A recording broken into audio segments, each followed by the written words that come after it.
Hey everybody, it's ShadowStar here for another Arrow review. This time I will be reviewing Season 1 of Arrow as a whole. Because I've been re-watching Arrow, so I figured let's do reviews. I'm going to just review the whole season rather than going episode by episode or anything like that, since it just seems easier to just kind of sum everything up. Anyway, Season 1 of Arrow is quite different to some of the later seasons, I mean that's for sure. It's much more grounded in tone.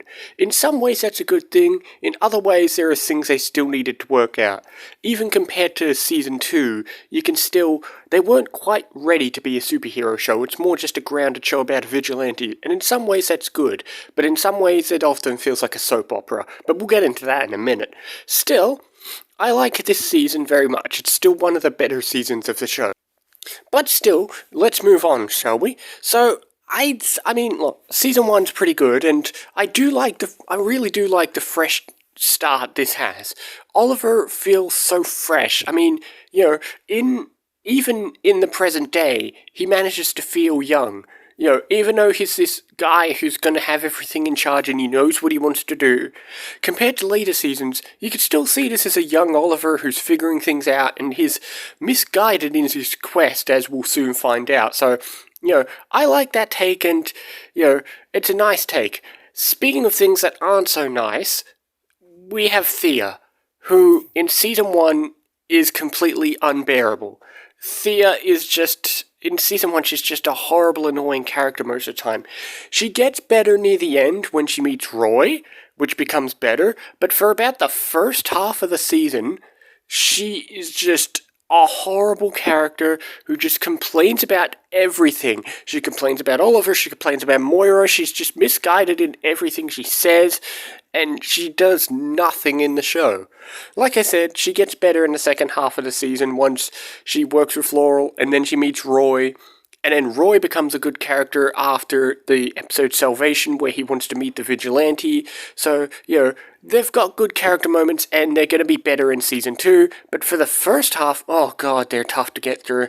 Thea's just an unbearable character, and whenever I watch somebody see Arrow for the first time, I always have to tell them Thea gets better, because, oh god, she does become a great character, but for now, she's just an awful character, but she's better by the end of the season, that's important. And like I said, Roy is a great character too. He starts off a bit of an arse, but he kind of works his way into it once the episode Salvation happens. He wants to meet the vigilante. He's kind of got an understanding of things. And in the end, he still is somebody who's got the right idea. He just kind of, you know, he's an arse about things.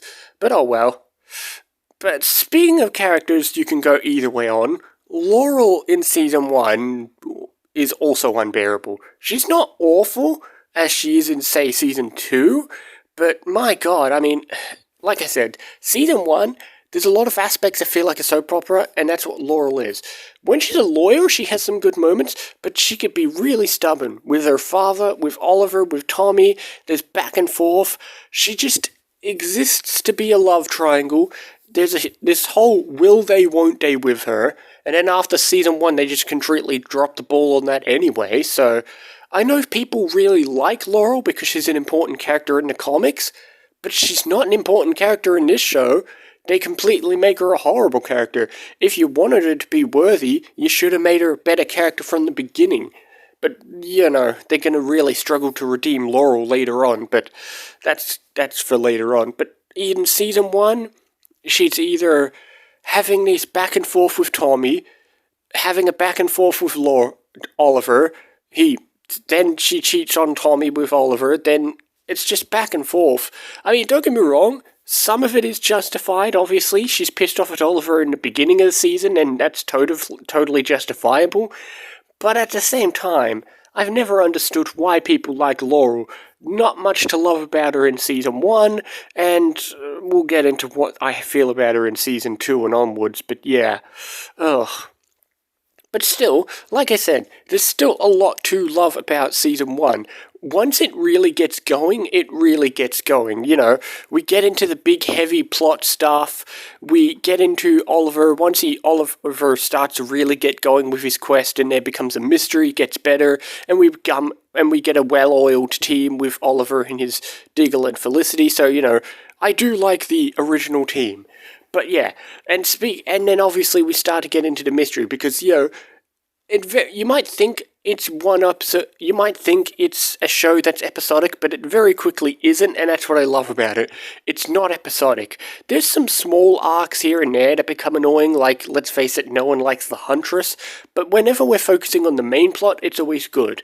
And obviously, one of the first things that really unveils the main plot is Moira, and you get to see her struggle with the main plot, which is always great. You know, you see the back and forth, and then Walter's kidnapped, and then, you know, she can kind of stand up for herself, but she really doesn't know what she's doing, and she just tries to lie to everybody, but it's pretty quickly to see that if you pull on the strings for 2 seconds, Walter can see she's lying, Oliver can see she's lying. Yeah, so anyway, yeah, Moira, I mean, there's a lot going on with Moira in this season, and you wonder how much more she knows than she lets on, but yeah, and obviously she doesn't know Oliver's a vigilante yet, so there's a lot going on with Moira in the season, and she's the first real hint that stuff's happening. Speaking of people connected, you've got Tommy. There's not much to love about Tommy, honestly. I've never understood why people like him. He's worse than Eddie. He doesn't achieve much. He exists purely to be a love triangle with Laurel and Oliver, and then there's this whole back and forth, and then he's a complete jerk about things. I kind of don't mind the moment where he finds out Oliver's a vigilante, especially in the home invasion episode. They actually have this one good moment because Tommy at least trusts that Oliver can do the right thing, but then he doesn't, but then he does. So, you know, but other than that, Tommy doesn't, he's either a jerk in the early seasons, a love triangle in the middle, then he's a jerk near the end. The only thing that redeems him is his death. Everyone's sad about Tommy dying, but let's face it, can you imagine Tommy in season 2 or 3 and onwards when the show becomes more crazy? You can't. He's such a grounded character, and him dying is basically the way of showing this show is going to shift away from grounded stuff. Because let's face it, I can't imagine Tommy being in the later seasons.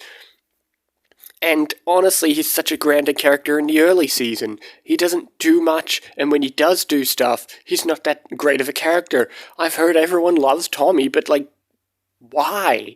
I think you're just having nostalgia for the first season. And first season has a lot. I'm not trying to be negative on it. I mean, Malcolm is one of my more favorite villains. Obviously, there's this debate on how good it is when he comes back, but we'll worry about that later.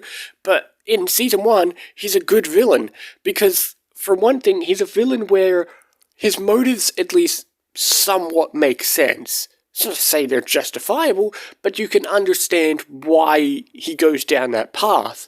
It's not like some villains which are just unhinged for the sake of it. Malcolm has a plan.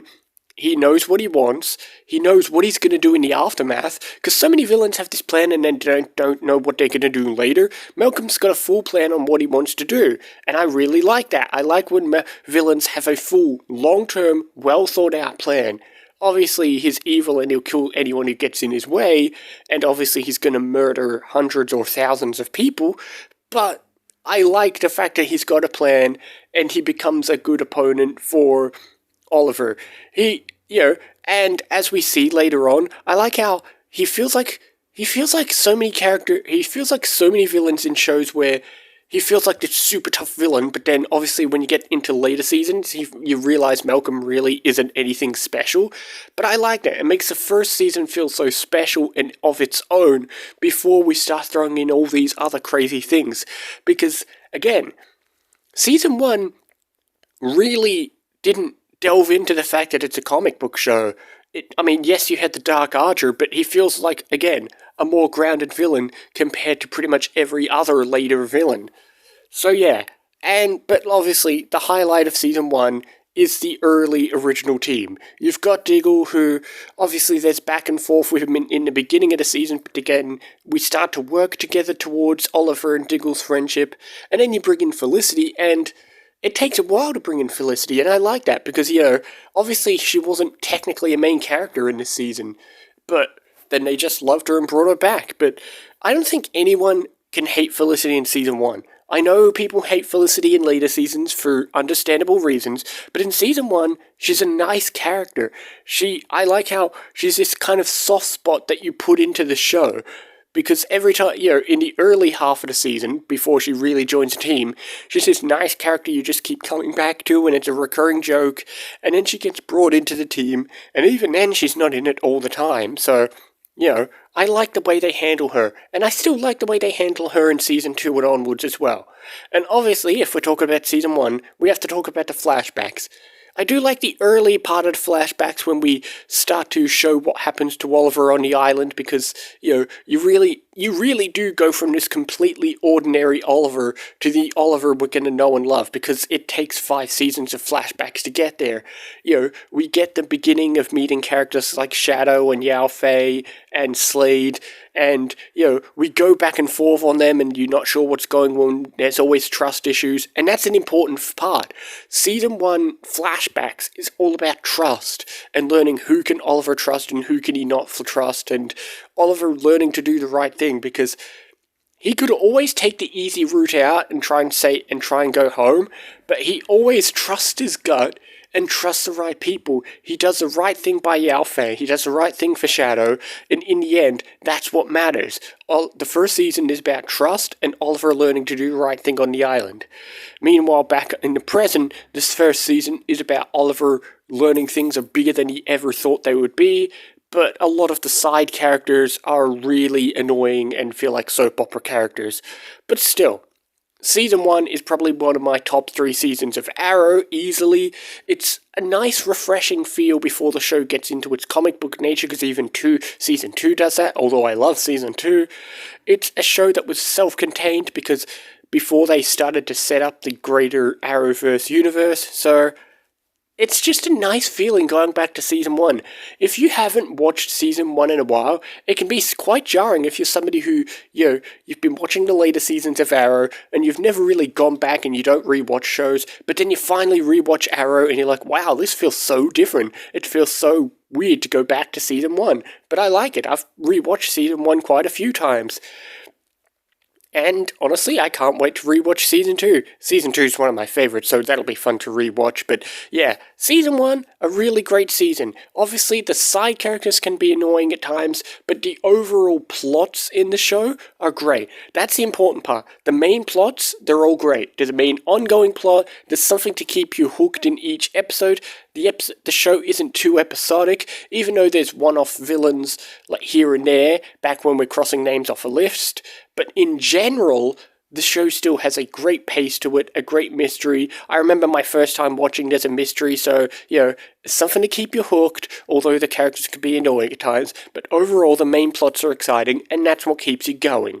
So yeah, I really enjoy Season 1. Obviously, these reviews are not really formal. I don't give rankings. I'm just kind of rambling on.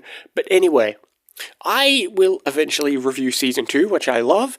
So I will see you next time for my Season 2 review of Arrow and other things as well. See you next time, guys.